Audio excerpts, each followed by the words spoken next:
Hello guys, what's up? So in the previous video we found the derivative of inverse sine, and today I want to show you how you can compute the derivative of inverse cosine and tangent. Okay, so let's begin.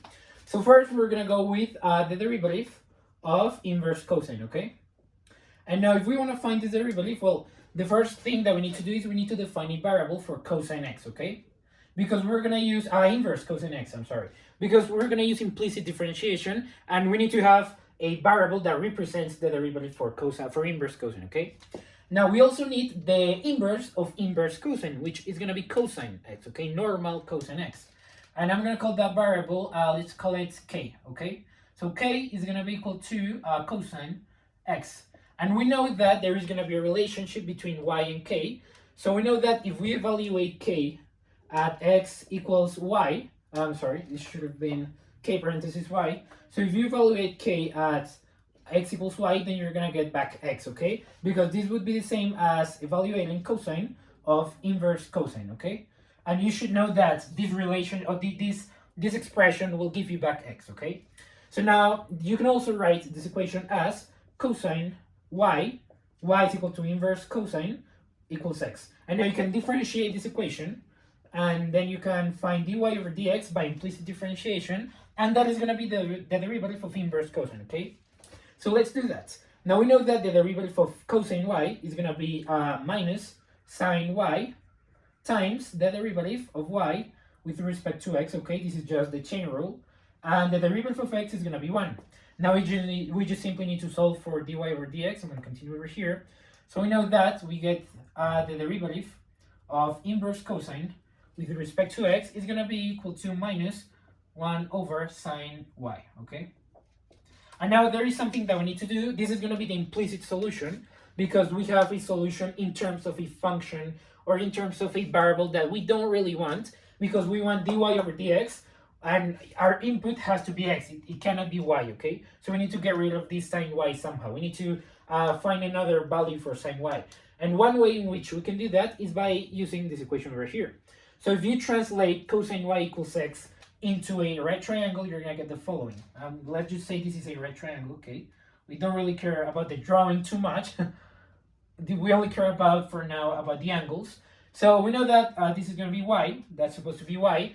And if you get that cosine y equals x, remember cosine y is going to be the adjacent side, which is this one, the horizontal, over the hypotenuse. And if you get x, well, that means that this side is going to be x and the hypotenuse is going to be 1. So you have this equation. You can see that it is true based on this triangle, okay? So now what is sine y using this triangle? Well, that's pretty simple.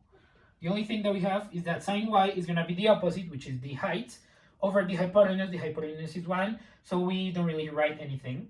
So now how can we find that side? Well, we know that x squared plus our height, which I'm just going to go with h squared, is going to be equal to 1.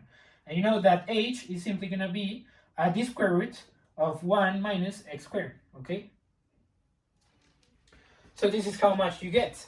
And now you can see that if this side is h, and we know that sine y is going to be h over 1, well, you can just simply plug this value for sine y. And you get 1 square root of 1 minus x squared.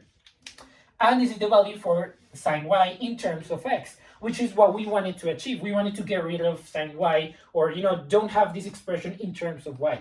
So we can write that dy over dx, which equals the derivative of inverse cosine, is going to be equal to negative 1 over the square root of 1 minus x squared, okay? This is the derivative for inverse cosine, okay? So now let's find the derivative of inverse tangent. So let me erase all of this, and let's begin the entire process once again. So we want to find how much d over dx of inverse tangent is, okay?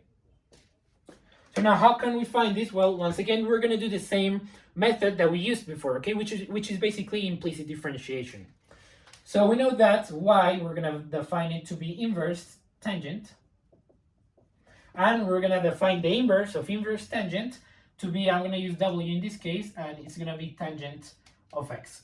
Now we know that from these two equations, we know that that w evaluated at x equals y is going to be equal to x, which is the same as saying that tangent y, so we can say that this is the same as tangent y is going to be equal to x. Now you can differentiate this entire equation and find dy over dx, and you simply find dy over dx and then get rid of tangent y, or whatever you get for which is going to be secant squared is going to be the derivative of tangent, okay? And you need to get rid of secant squared somehow, and I'm going to show you how. So let's differentiate this first. So we know that the derivative of tangent y is going to be secant squared y times dy over dx, and this equals 1, okay? The derivative of x equals 1. Now we know that dy over dx is going to be equal to 1 over secant squared of y. Now, how can we get rid of this? Well, we know that 1 over secant is going to be cosine, okay? Because remember that, just, a little review of trigonometry from pre-calculus. Remember that cosine of y is going to be 1 over secant y, okay? So secant y, if you when you have this, you have this expression, which is basically secant squared. Well, you know that this is going to be equal to cosine y squared, okay? So that's what we're going to have. So you have cosine squared of y.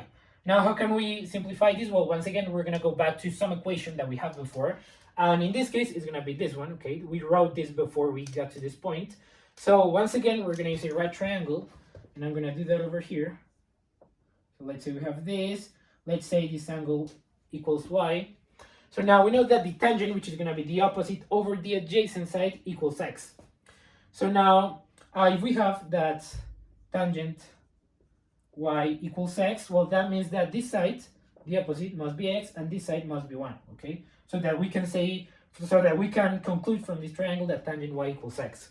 Now, how can we find cosine y? Well, we just need to find over here the hypotenuse. Now we know the hypotenuse is going to be the square root of x squared plus 1, okay? I'm writing on top of tangent, but you know what that is. This is tangent y, and this is square root of x squared plus 1. So now this is the hypotenuse, and we know cosine y. And actually, yeah, I'm going to do cosine y first and then cosine squared. So cosine y is going to be the adjacent side, which is 1 over the hypotenuse, which is the square root of x squared plus 1, okay? Now, how much is cosine squared? Well, cosine, this notation, this is the same as saying cosine of y, and whatever that is, you want to square that value. So cosine squared y is going to be the same as the square of this fraction. So you're going to get 1 over the square of this square root is going to cancel out the radical, and you're going to get x squared plus 1. And this is the value of cosine squared y in terms of x, which is what we needed, okay? Remember, this is the implicit solution, and you want to get rid of that. So now you can conclude from all of this that, I'm going to do it over here, that the derivative of inverse tangent of x is going to be equal to 1 over x squared, okay? Plus 1. Nice. So this is basically the function that we were looking for. You can see that all of this is pretty simple as long as you understand these relationships between the function and its inverse, and how you can create from these two equations this equation over here, which is basically the equation that we're gonna differentiate implicitly. We're gonna find dy over dx from that equation, and then, well, you just simply need to use a right triangle to find a function in terms of x, so that you can replace secant squared y, okay? So yeah, that is pretty much everything. I hope you enjoyed this video, you learned something, and see you in the following one. Bye.